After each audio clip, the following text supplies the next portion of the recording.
Crunchy and crispy KFC chicken మీ కళ్ళ ముందు వితిన్ 15 minutes. ఇక మొదలెడదామా? ముందుగా బాగా కడిగిన చికెన్ తీసుకుని కస కస కస కస ఈ విధంగా కోసేసేయండి. కోసేసిన తర్వాత వెంటనే పసుపు, కుంకుమ, గంధం అండ్ కర్పూరం. ఏం మాట్లాడుతున్నావురా? నరాలు కట్ అయిపోయినాయి. బాబు ఇవేమీ కాదు, కానీ ఇక్కడ పైన డిస్ప్లేలు ఇస్తున్నాను చూడండి, అవి మాత్రం మ్యాండేటరీగా యూస్ చేయండి. వాటితో పాటు ఇంకొంచెం టేస్ట్ కోసం మనం పెరుగు కూడా కలుపుతాం. పెరుగు యాడ్ చేయగానే చాలా అంటే చాలా టేస్టీగా ఉంటుంది. పెరుగు ఎలా కలుపుతారంటే, పెరుగు కలిపిన విషయం మీకు కూడా తెలియకూడదు, ఆ రేంజ్లో కలపాలి. ఓకేనా? మనకి కేఎఫ్సికి కావాల్సింది ముందుగా మైదాపిండి మనకి క్రంచీగా తగలడానికి మైదాపిండి చాలా ఉపయోగపడుతుంది. ఫర్ క్రిస్పీనెస్కి అండ్ టేస్ట్కి కేఎఫ్సికి మెయిన్ ఇంగ్రీడియంట్ మైదాపిండి. మనకి ఎటువంటి స్పైసెస్ కావాలన్నా మనం దీంట్లో ఇంక్లూడ్ చేసుకోవచ్చు ఈ మైదాపిండిలో. సో దానికి కావాల్సిన ఇంగ్రీడియంట్స్ కొద్దిగా ఉప్పు అండ్ కారం.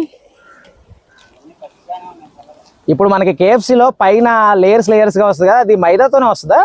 అవును, మనకి ఈ మైదా పిండి ద్వారానే ఆ క్రిస్పీనెస్ అన్నీ వస్తుంది. సో నేనేం చేశానంటే ఇక్కడ కొద్దిగా ఉప్పు, కారం, గరం మసాలా, దీని చికెన్ మసాలా కూడా ఉంటే మనకు కావాల్సిన ఏ మసాలా అయినా సరే మనం యూజ్ చేసుకోవచ్చు. ఇంగ్రీడియంట్స్ లో మన ఇంట్లో ప్రిపేర్ చేసిన మసాలాను కూడా యూజ్ చేసుకోవచ్చు. ముందుగా బాండీలోకి నూనె తీసుకుని ఆ నూనె బాగా మరిగే వరకు వెయిట్ చేయండి.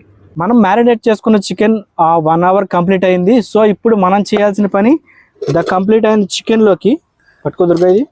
ఓకే, మనకి ఇక్కడ మనం ముందుగా రెడీ చేసి పెట్టుకున్న మైదా పిండి, కొద్దిగా వాటర్. మనం చికెన్ని క్రిస్పీగా కావాలనుకుంటే దీన్ని వాటర్లో డబుల్ డిప్ చేయాలి. డబుల్ డిప్ చేయడం ద్వారా దానికి మైదా ఎక్కువ అంటుతుంది. సో చికెన్ కి ఆ క్రిస్పీనెస్ అనేది తీసుకుంటాం. ఓకే, అంటే మైదా పిండిలో స్నానం చేయించాలి.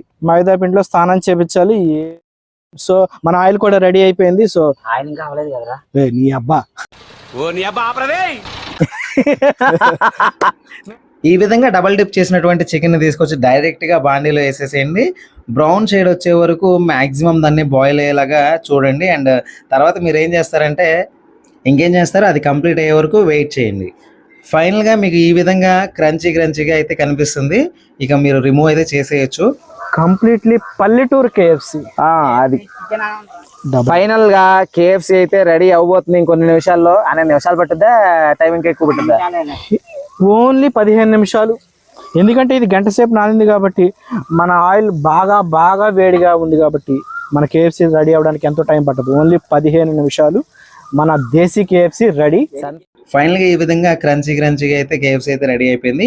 ఇంకా ఫైనల్గా మేము టేస్ట్ చేయడమే లేట్, ఇంకా మీరు కూడా ట్రై చేసి టేస్ట్ చేయండి. క్రంచీ అండ్ క్రిస్పీ కేఎఫ్సి మీ కళ్ళ ముందు. ఫైనల్లీ కేఎఫ్సి అయితే రెడీ అయిపోయింది. ఒకసారి చూడండి ఎలా ఉంది.